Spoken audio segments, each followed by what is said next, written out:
Bonjour, bonjour à toutes et à tous. Eh bien, c'est parti pour ce live Instagram avec Capucine Trochet autour de son livre intitulé Taratari, Mes ailes, ma liberté. Capucine va nous rejoindre dans quelques instants. Alors regardez, nous on est installés, on est pas mal, hein, on est sur les terrasses de l'Encan, au-dessus du bassin des Chalutiers à La Rochelle. On peut apercevoir tout au fond par là-bas, voilà, les tours de l'entrée du Vieux-Port de La Rochelle. Il fait beau. Et tout va bien. Alors vous avez peut-être suivi le festival depuis qu'il a débuté mercredi dernier avec des projections, avec des lives autour des auteurs de la sélection 2020. En début d'après-midi, Alex Otexier était en live avec Alexis Génie pour son livre consacré à l'histoire de l'Américain John Muir. Voilà, on enchaîne avec Capucine dans un instant dès qu'on la retrouve. Et puis, pour ce qui concerne le programme de la journée en suivant, trois séances films plateau installées dans l'auditorium Michel Crépeau. Il y aura un très beau film sur l'alpiniste Patrick Béraud. On enchaînera avec un certain Elliot Schoenfeld. Et puis, on finira la soirée autour du très très beau film de Gilles Kebaili avec Gilles et Laurent Balesta. Voici Capucine Trochet pour l'heure. Bonjour Capucine. Bonjour, bonjour. Comment vas-tu? Bah écoute, une joie de passer un petit moment ensemble, ça va être top. Et oui, parce qu'il était prévu qu'on passe plusieurs moments ensemble, car figurez-vous que Capucine était tout simplement membre du jury de cette 17e édition du FIFAB. Alors, d'un commun accord avec les membres du jury et surtout avec son président François Damilano, nous sommes tombés d'accord sur le fait qu'un jury à distance, c'était pas terrible, c'était compliqué, c'est une expérience humaine. Donc on a annulé le jury, ce qui ne nous empêche pas de retrouver Capucine, puisque Capucine, tu étais pressentie aussi pour présenter un café de l'aventure et une rencontre aventure et littérature. Cette rencontre, ben, on va la faire là, voilà, il y a un petit peu de monde là qui nous suit, 40, plus de 40 personnes. Il y a Céline qui nous dit « Bonjour Capucine, hâte d'avoir Bonjour. ton livre entre les mains pour le découvrir. Merci pour ce direct. » Alors moi, je l'ai, le livre de Capucine entre les mains, petit vénard que je suis. Le voici, Taratari, Mes ailes, ma liberté, paru chez Artaud, après tant d'années, puisque nous l'avons attendu, ces livres Capucine, nous l'avons attendu, de même que nous attendons ton film. Alors, simplement, avant de poser quelques questions à Capucine, je vous propose de vous lire un petit extrait qui figure ici en quatrième de couverture du livre. C'est quelques lignes qui en disent long sur le parcours et l'aventure de Capucine. Je vous les lis. Les débuts de mon histoire avec Taratari sont simples. J'allais mal et je l'ai rencontré. Nous étions à l'arrêt, bloqués à quai tous les deux et nous nous sommes aidés. Nous sommes partis ensemble, parfois seuls, souvent accompagnés, simplement avec le vent. Notre voyage n'invoque ni l'exploit ni la performance. J'ai rien inventé, c'est écrit ici. Alors Capucine, je voudrais revenir simplement sur un tout petit épisode, un petit peu personnel, mais rien de confidentiel. Nous nous sommes vus finalement une fois tous les deux. C'était à Paris il y a quelques années en marge d'une émission de radio sur France Culture. Et on ne se connaissait pas. Moi, je ne connaissais pas ton histoire. Je l'ai découvert en plateau ce jour-là. Tout ça pour dire quoi? Que finalement, tu es restée très discrète, très pudique autour de cette histoire. La preuve, c'est que tu l'as vécu il y a maintenant plusieurs années. On en avait parlé en 2017 lors de cette rencontre. Et moi, bien sûr, en bon organisateur de festival que je suis, je me suis dit, mais il faut raconter cette histoire, il faut la livrer parce qu'elle est belle, elle est authentique, elle est sincère, elle n'est pas augmentée. Donc ça faisait longtemps qu'on attendait de pouvoir la partager avec toi et je te remercie d'accepter de le faire. Et puis aussi, je te félicite d'avoir pris la plume d'une part et peut-être bientôt de la transformer en un film, cette histoire. Voilà, ça c'était pour Merci l'introduction. beaucoup.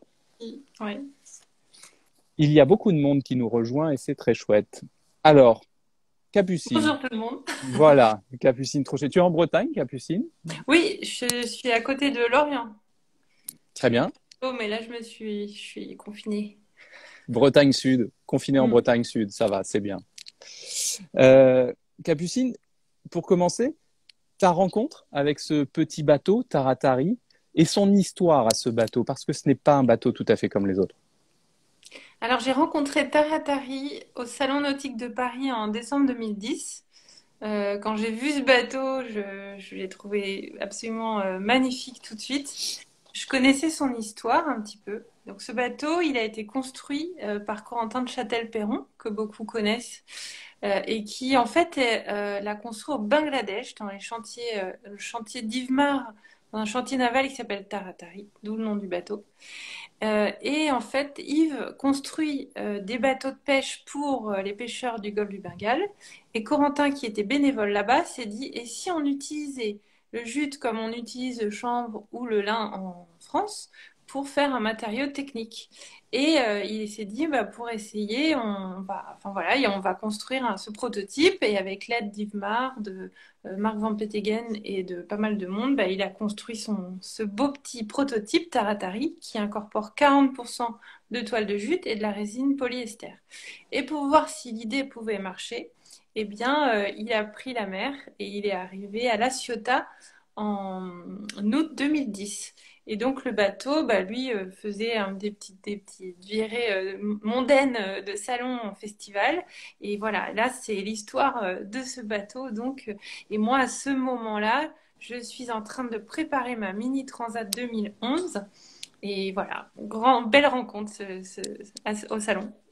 Effectivement, on a tous, enfin, je pense beaucoup dans les festivals ont le souvenir de ce tout petit film très modeste, mais qui relatait la navigation assez folle de Corentin entre le Bangladesh et la Méditerranée et la France. Euh, alors, en l'occurrence, toi, après, tu as récupéré ce bateau. Quand tu l'as récupéré, on l'a compris, il a quelques milles dans les voiles déjà. Euh, et c'est un peu l'histoire d'une résilience pour toi, la rencontre avec Taratari. Voilà, parce qu'en fait, donc on est en décembre 2010, je prépare ma mini transat, mais une heure ou deux avant d'arriver au salon, je suis avec un chirurgien qui m'explique que, en fait, on va encore m'opérer une jambe. On venait de m'opérer une jambe l'année d'avant. Bref, ça faisait beaucoup de blessures aux jambes notamment, des luxations de rotules, des entorses enfin, aux chevilles, aux coudes, aux doigts. Enfin. Et là, ce matin-là, le chirurgien me dit, ben, il faut te réopérer au plus vite de l'autre jambe. Et ça signifie clairement l'arrêt de mon projet de course au large parce que je n'aurai jamais le temps de me rééduquer à temps pour me qualifier. Et donc, j'étais un peu dépitée. Et quand je vois Corentin, lui, il fait aussi un peu une drôle de tête et il m'explique qu'il sait pas quoi faire du bateau parce qu'il doit repartir au Bangladesh pour suivre ses recherches et que là, 7 jours après cette rencontre, bah, il ne sait pas quoi faire du bateau. Alors moi, je me suis dit, bah, tant pis, je vais faire ma mini avec Taratari. Et en fait, on en a ri, mais on savait qu'on était assez sérieux. Et donc, j'ai adapté en fait mon projet de grand large en trouvant un bateau qui est physique mais pas puissant et donc tout à fait adapté à ce moment-là à mes conditions physiques. Donc en fait, tu es tombé littéralement en affect pour pour ce bateau Oui. et s'en est suivi, alors non pas cette fameuse mini transat qu'on connaît bien ici à La Rochelle, mais une épopée, une aventure en solitaire. Enfin en solitaire pas tout à fait parce que Pas vous étiez toujours. deux. Vous étiez oui et pas toujours. Et puis même quand tu étais seul à bord, vous étiez deux avec ce bateau parce qu'on sent qu'il y a un lien euh, totalement incroyable qui s'est créé entre toi et ce bateau. Quel voyage ça a donné? Alors, je dirais que le voyage, donc en fait, après cette rencontre avec le bateau, j'ai passé 7 mois à l'hôpital dans un lit et là, ça a été très compliqué. Et je dirais que le voyage, il a un petit peu commencé à ce moment-là, où j'étais très seule, dans un silence absolu, seule avec mes douleurs et beaucoup d'incompréhension parce qu'on ne sait pas ce qui m'arrive vraiment. Et puis on me sort de Carpap parce que donc de centre de rééducation parce qu'on ne sait pas ce que j'ai. Et je pars en mer et là, enfin, répare le bateau en fait. Et là, pendant cette thérapie, eh ben, je me répare. Je dis thérapie parce que j'ai retapé le bateau en me retapant au point que j'ai scié mes béquilles pour en faire mes barres de flèche ce qui à l'époque avait un peu ému et moi j'avais pas trop vu la symbolique. Et ensuite on est parti donc de La Ciotat parce que je trouvais ça joli de continuer le voyage du bateau sans lever le crayon sur la carte si on devait dessiner le parcours. Je voulais poursuivre cette histoire, ce beau projet qu'avait commencé Corentin. enfin, en démarrant ma propre histoire, mais partir de La Ciotat. J'ai longé donc en novembre, c'est pas du tout le moment de naviguer, mais moi c'était viscéral, c'était mon moment. Et puis voilà, avec ce brave petit bateau, on a descendu en tout l'hiver le long des côtes espagnoles, traversé Gibraltar, on a été aux Canaries, au Cap-Vert, puis on a traversé l'Atlantique. Alors là, il y avait Maxime Dreno qui était à bord aussi. Et puis on est arrivé en Martinique et ensuite j'ai passé du temps dans la mer des Caraïbes avant de faire une pause. Voilà. Bien mérité, fantastique. Alors, si vous nous rejoignez, voilà, c'est une petite discussion avec Capucine Trochet autour de son livre Tara, Tari, mes ailes, ma liberté, qui compte cette histoire incroyable qu'elle a vécue à bord de ce tout petit bateau.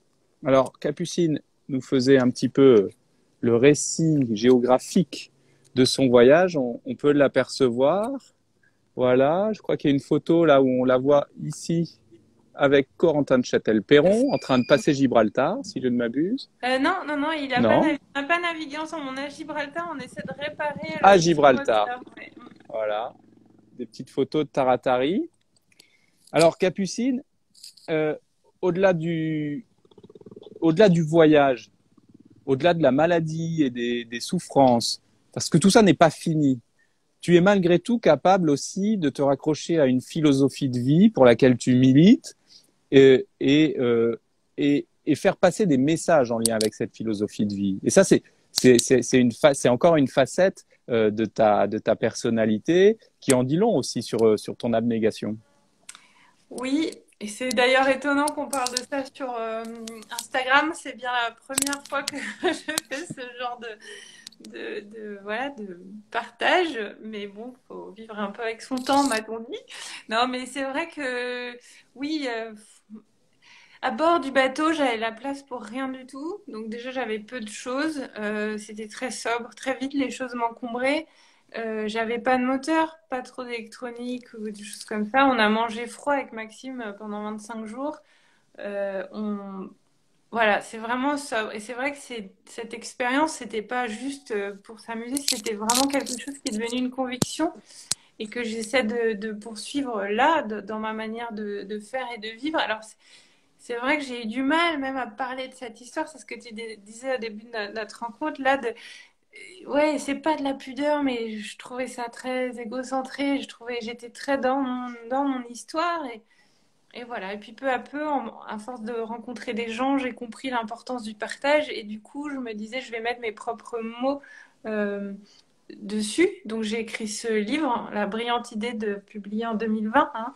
Et, mais c'est vrai que cet état d'esprit, pour moi, il est valable en mer, il est valable à terre. Et s'il faudrait le résumer, c'est donc d'être dans l'humilité, dans la sobriété et surtout de trouver en fait un bon compromis, ouais, quelque chose de raisonnable pour être à mi-chemin entre le bien-être et le bien-faire. Parce que certains ont besoin de certaines choses de confort et tout. Je me dis, ok, mais il faut voilà, réfléchir à ça, faire sobre, trouver un juste milieu, et puis essayer ben voilà, de faire la part des choses entre le problème, la contrariété, est-ce que ça vaut vraiment le coup de dépenser une énergie folle là-dedans ou pas, et voilà, de respirer, de faire simple, d'être attentif aux petites choses.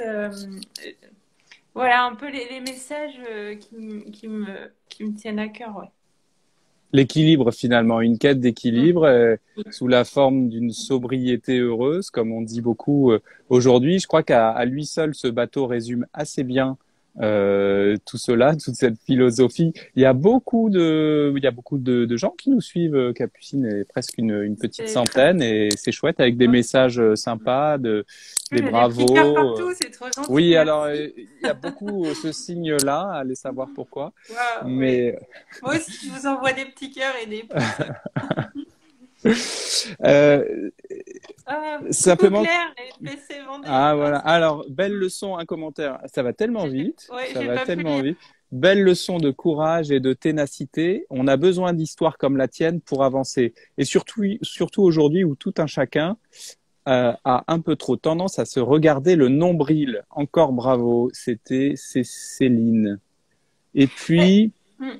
Moi, je trouve Val et que c'est pas compagnie, mal. elle est super. Bon, ben ça c'est très concis, mais oui, effectivement, elle est super, Capucine. Oui, c'est tout à fait moi. Non, mais je trouve que c'est vrai que avec Taratari, on est aussi dans une approche où on essaie de faire, enfin, comment dire, on n'est pas dans un dépassement, dans une performance, dans tout ça. Et c'est vrai que moi, je trouve ça pénible et dur à vivre, cette injonction à toujours être au top du top, parce que parfois on va pas bien, on se sent pas bien, on n'en a pas l'énergie. Et je pense qu'avant de se dépasser et de faire dans la performance, il faut déjà essayer de se recentrer, comprendre ce dont on a envie, voilà, ce qui nous ferait nous sentir bien et heureux. Et voilà. Et je me dis que c'est déjà un gros dossier. Donc avant déjà d'être dans le dépassement, ben, je me dis que c'est important de, voilà, de souffler, de prendre le temps. Et les petites choses, c'est parfois les plus simples qui nous rendent heureux. Et moi, je l'ai vécu et c'est possible partout, quoi. Moi, je suis bien en mer parce que je suis bien, vraiment, vraiment bien en mer. Mais je pense qu'on peut tous le vivre en étant plus attentifs à des petites choses. Voilà. Et alors, ces expériences et ces acquis, entre guillemets, mais en tout cas ces convictions, est-ce que tu les as transposées ensuite dans ton quotidien? Maintenant, tu es maman, Capucine. Est-ce que tu arrives à appliquer cette philosophie de vie au quotidien? Ou est-ce que c'est pas si évident que ça et on n'a jamais vraiment fini d'avancer et d'apprendre? Alors, c'est compliqué parce que après 5 ans sur le bateau, revenir à terre, ça a été un peu, voilà, j'étais un peu en décalage. J'étais partie très loin dans mes réflexions et dans comment dire, sur ma planète taratarienne. Et je trouve qu'à terre, tout est très agressif et personne ne s'écoute. Enfin, on est dans l'opulence de tout et le respect de rien. Et ça me ça m'affecte beaucoup, ça m'a rendu triste même. Donc, j'essaie de vivre, d'appliquer mes convictions dans ma vie de tous les jours en essayant, en tout cas, d'être dans une démarche de respect envers les autres, envers la nature, envers tout. Et oui, je suis maman et ce que j'essaie de transmettre à mes enfants, c'est plutôt ça, ces petites, enfin, c'est pas petite, c'est une grande valeur, mais de respect et moins Ah, on a été coupé. En de, revoilà. de trop de choses. Ah ouais, je crois que faut que je me rebranche.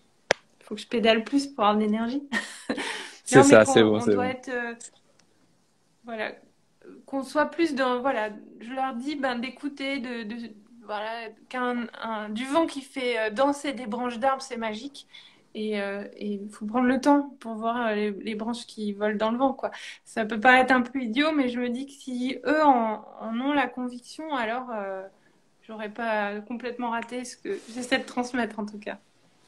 Merci Capucine. Alors voilà, il y a beaucoup de monde qui nous écoute, enfin qui t'écoute, toi surtout. Je rappelle donc le joli petit livre Taratari, Mes ailes, ma liberté de Capucine aux éditions Artaud. Alors Capucine, Même, oui, c'est bizarre, tiens. En... je l'ai aussi. Très bon livre. Capucine, qui a le goût de l'aventure, a décidé de faire sortir son livre en 2020. Voilà, c'était effectivement un pari assez osé. Ouais, c'était en janvier 2020. J'étais pas encore au courant de ce super timing. Mais c'est l'aventure. C'est complètement Ex- ça, l'aventure. Exactement. Il n'empêche que vous pouvez trouver ce bel ouvrage chez nos libraires partenaires et puis chez tous les bons libraires qui s'adaptent aussi pour pouvoir faire vivre leur métier et nous laisser connecter, voilà, nous connecter avec tous ces beaux ouvrages dont nous avons tant besoin, surtout en ce moment. Également vous dire que Capucine, on la retrouvera peut-être en 2021 au festival. Pourquoi pas autour d'un film qu'on attend depuis si longtemps, mais Capucine n'est pas du genre à se faire forcer la main. En revanche, Je suis un peu lente aussi. pour vous faire patienter, Capucine nous a proposé, nous a mis à disposition, et vous les retrouverez sur la petite carte interactive sur le site internet du FIFAB, un clip qui a été d'une chanson qui a été écrite et qui est interprétée par un certain Féloche sur les images de navigation de Capucine à bord de Taratari. et l'interview rencontre entre Capucine et Féloche. C'est une très belle rencontre. Féloche est un très bel artiste qui a eu un véritable coup de cœur pour le voyage de Capucine à bord de Taratari. Alors ça, c'est disponible sur le site du festival et je t'en remercie, Capucine. Et Mm. puis surtout, je vais te laisser le mot de la fin. Euh, oh, bah, je sais pas la fin, c'est de cet échange. Mais non, je vois plein de questions qui défilent. On me demande l'aventure, comment je fais pour vivre avec la maladie.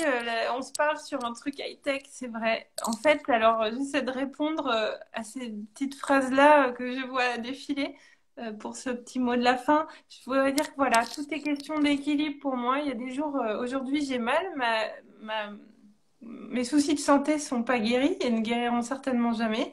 Donc il faut juste que je sois à l'écoute de ça. Et quand j'ai mal, eh ben, je peux pas. Donc je m'allonge, je me repose et je me dis que ça va aller, que ça va passer. Il faut de la patience. Et voilà, tout est dans l'équilibre de savoir j'économise mes mouvements, j'économise mon énergie et j'essaie, ça marche pour tout, pour le matériel, pour les émotions, pour tout. Donc, ouais, aujourd'hui, on parle grâce à un truc high-tech. Je suis pas complètement anti-high-tech, je suis juste sur une utilisation modérée. Et donc, je me dis, tout est là, dans cet équilibre et donc dans l'écoute de... Je suis ravie d'avoir ce partage qui est pour moi une grande première, mais qui finalement permet quand même un partage. euh, donc, c'est chouette, je veux pas dire le contraire. Et voilà, donc j'ai envie de souhaiter à tout le monde beaucoup de joie et de paix et de respect parce que je trouve que c'est compliqué pour tout le monde. Et du coup, bah, on peut s'occuper de ce qui fait du bien. Et en tout cas, un immense merci à vous toute l'équipe du festival pour ce moment, à tout le monde pour ces adorables petits pouces et cœurs et messages que je reçois. Et voilà, un immense merci.